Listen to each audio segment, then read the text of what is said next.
So $1.7 billion for the world's most talented researchers, 1,000 of them, and targeted H1B visa recruitment from the United States.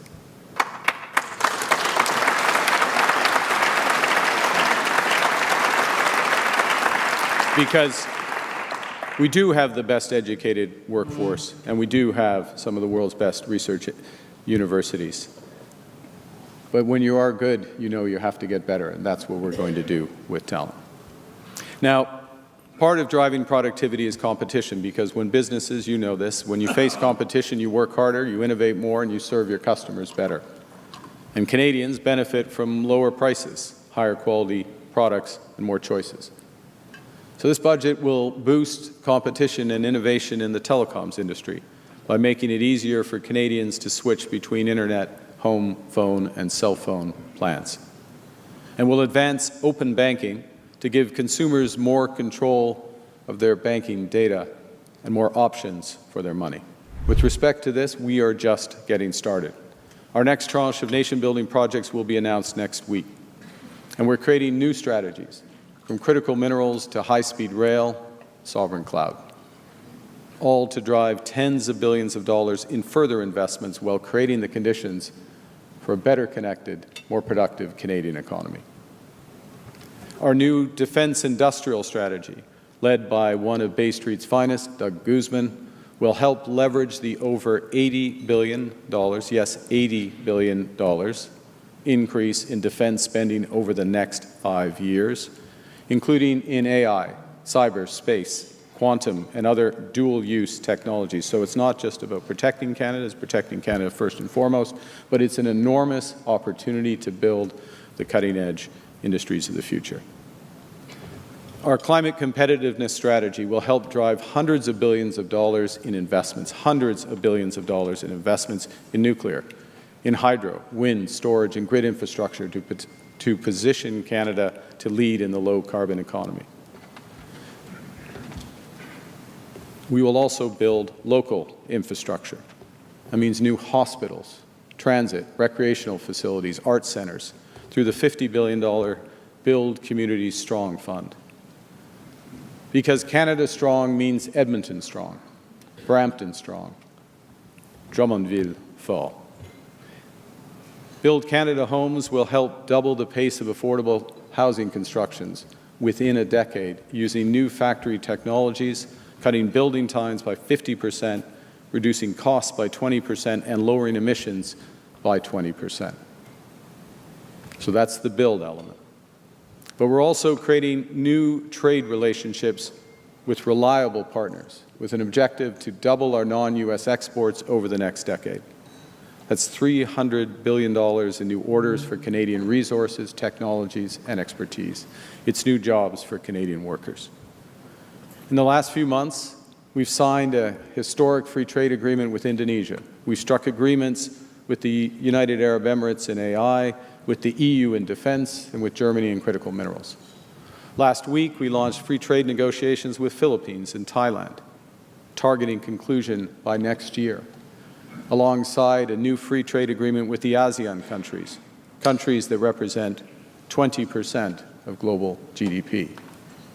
And we are re-engaging with global giants India and China.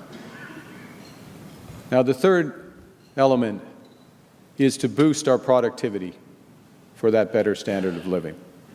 I think this room knows that the last 10 years, productivity growth has been slow, to put it mildly, in Canada, growing by only 0.3% annually, lagging most of the G7. Capital investments, as a share of total spending, will more than double from its historic average of 4% to almost 9%. That means over $450 billion in capital investment to help crowd in the private investment that Canada needs. There's two final points I want to make. And the first is, yes, this is about building, but it's also about how we build. We will build inclusively, in full partnership with First Nations, Inuit, and Métis. We will build in solidarity with workers, creating good union jobs. The coming decades are going to be great times to be in the trades. And we will build sustainably, focusing on low-emission energy, transport, housing, and manufacturing to strengthen our competitiveness, because reducing emissions is not just a moral duty, it is an economic imperative. Above all, we will build Canadian. We'll be our own best customer. With our new Buy Canadian policy, when the government spends, we will select Canadian suppliers by default. No more will over 70 cents of every dollar of Canadian military spending go to the United States.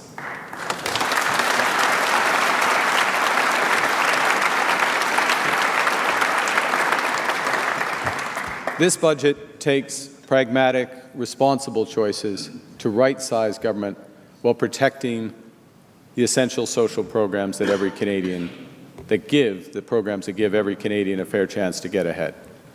So that includes childcare, dental care, pharmacy care, the National School Food Program, as well as the health, education, and social transfers on which the Deputy Minister of Finance of Ontario and his colleagues across the country rely. We protected it. Did you say thank you? No. Because we could. That was a choice.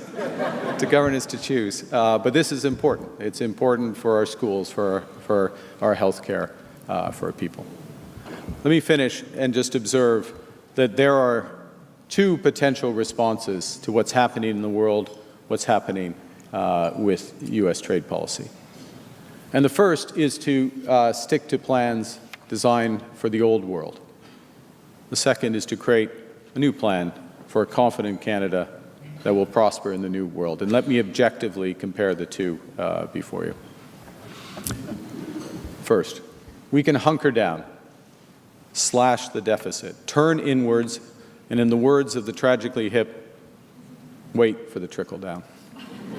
Scott, what do you think? Okay, I'll hold your vote until I get to the second. That would mean getting rid of our key social programs, eliminating all of the health, education, and social transfers to the provinces and territories, while not investing in what we need now. Or, secondly, we can take risks, and we can invest boldly in our future as Canadians have done in the past, because our country's history is filled with adventurers, risk-takers, and builders. It was forged by Indigenous peoples and voyageurs who mapped the continent and built vast trading networks from coast to coast to coast before the Americans had even left St. Louis.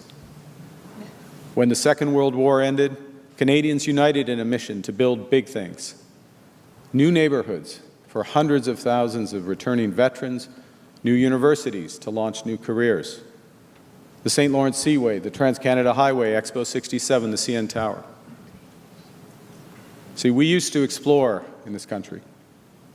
We will chart new courses again. We used to build in this country. We will build big, fast, and bold again.